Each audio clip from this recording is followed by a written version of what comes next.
Hey hello to everyone, this is Avid academy Ranchi. और इस video में हम लोग ये समझने की कोशिश करेंगे कि क्या इंडियन नेशनल कांग्रेस के आने से पहले भी कुछ ऐसे पॉलिटिकल एसोसिएशन थे जो वर्क कर रहे थे against the British government of that time. So the answer is very similar, yes.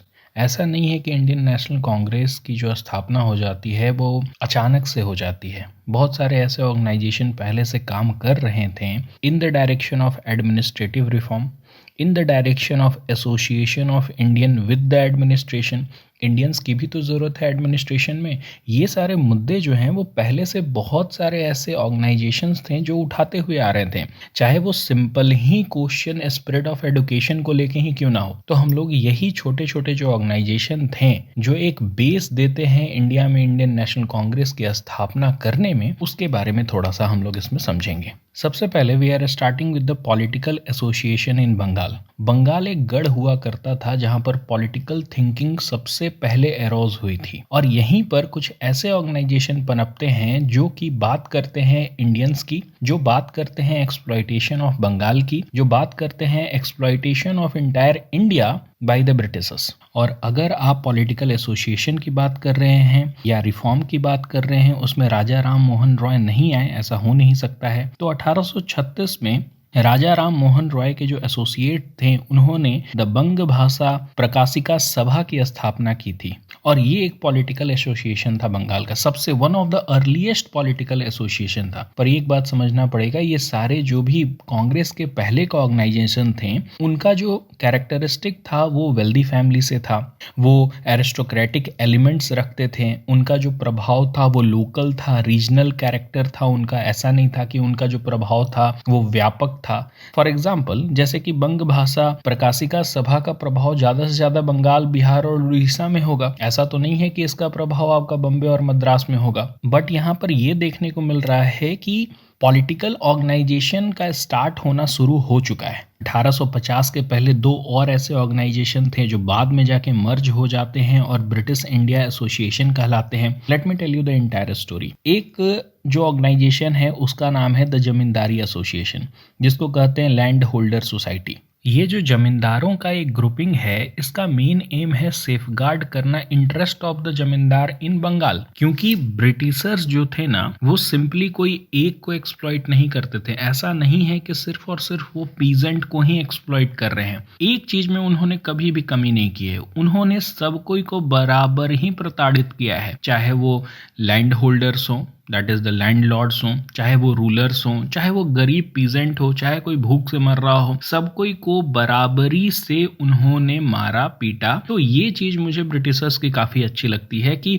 उन्होंने भेदभाव किसी में भी नहीं किया। गरीब अमीर सब कोई को वो सामान्य माना करते थे और उसी तरह से वो एक्सप्लॉइट करते थे। तो जो जमींदारी एसोसिएशन बनाई गई थी उसका मेन ये ऑब्जेक्टिव था कि जमींदारों का जो एक्सप्लॉइटेशन हो रहा है उसको रोका जाए। अब जमींदारों की एक्सप्लॉइटेशन कैसे हो रही है, बहुत सिंपल सी बात है। मान लो कि जमींदारों को जो जमीनें दी गई हैं उससे जो कर आ रहा है, ओके, उसका मान लो कि 11 पार्ट उसको करने हैं, तो 10 पार्ट जो हैं वो आपके ब्रिटिशर्स के पास चले जाएंगे और 1 पार्ट जो है वो जमींदार रखेगा। और अगर वो दे नहीं पा रहा है तो उसको उस जमींदारी से हटा दिया जाएगा। इस तरह के प्रोसेस की वजह से बहुत सारे जमींदार अपनी जमीनें खो रहे थे, और इससे बचने के लिए इस तरह के पॉलिटिकल एसोसिएशन बना रहे थे ताकि वो डिमांड कर सकें changes in the legislation by the Britishers. दूसरा जो ऑर्गेनाइजेशन था वो था बंगाल ब्रिटिश इंडिया सोसाइटी, जिसकी फाउंडेशन हुई थी 1843 में। इसका मेन ऑब्जेक्टिव था कलेक्ट करना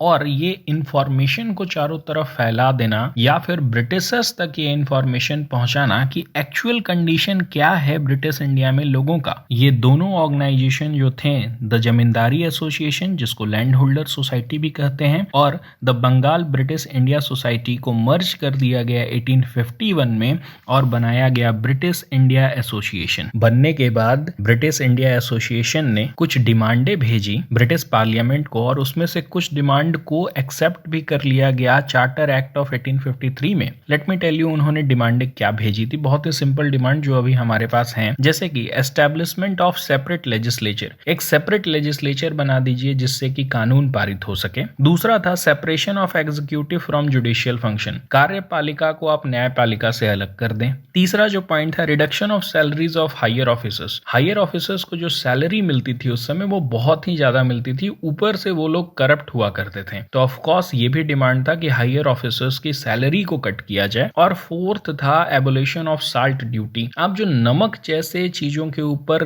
हाई टैक्स लगाते हैं उसको कम कर दें। और उसके साथ साथ बहुत सारे करों में छूट की भी मांग की गई थी ब्रिटिश इंडिया एसोसिएशन के द्वारा। सब तो वो लोग ऑफ कोर्स नहीं मानेंगे, लेकिन एक पॉइंट माना गया, सेपरेट लेजिस्लेचर को बनाया गया। Charter act of 1853 provided for the addition of 6 member to the governor general council for legislative purpose. Special 6 लोगों का मेंबर का कमेटी बनाया गया जो कि सिर्फ लेजिस्लेचर का काम देखेंगे। सो इससे ये तो समझ में आ गया इन लोगों को कि अगर आप पॉलिटिकल एसोसिएशन बना रहे हो और कुछ लेजिटिमेट चीज की डिमांड कर रहे हो जिसे उन्हें ज्यादा प्रॉब्लम ना हो, उनका इकोनॉमिक इंटरेस्ट या फिर उनका जो इंपीरियल इंटरेस्ट है उसके ऊपर कुछ भी आंच नहीं आ रहा है, तो वो चीज पूरा कर देंगे। ना इसके बाद फिर जो नेक्स्ट है वो है द ईस्ट इंडिया एसोसिएशन। इसको ऑर्गेनाइज करने वाले थे हमारे the grand old man of India दादा भाई नरोजे। दादा भाई नरोजे ने ईस्ट इंडिया एसोसिएशन की स्थापना की 1866 में। इस ऑर्गेनाइजेशन की स्थापना करने के पीछे का जो मकसद था वो ये था कि डिस्कस करना चाहते थे वो इंडियंस के प्रॉब्लम लंदन में। वो वहां के लोगों को बताना चाहते थे कि किस तरह से ब्रिटिशर्स इंडिया को एक्सप्लॉइट कर रहा है। वो जागरूक करना चाहते थे ब्रिटिशर्स को ही with regard to the problem that the common Indians were facing. इसके बाद एक और ऑर्गेनाइजेशन था जिसका नाम था द इंडियन लीग। इसकी स्थापना हुई 1875 में। किसने की? शिशिर कुमार घोष ने की। क्या मकसद था इनका?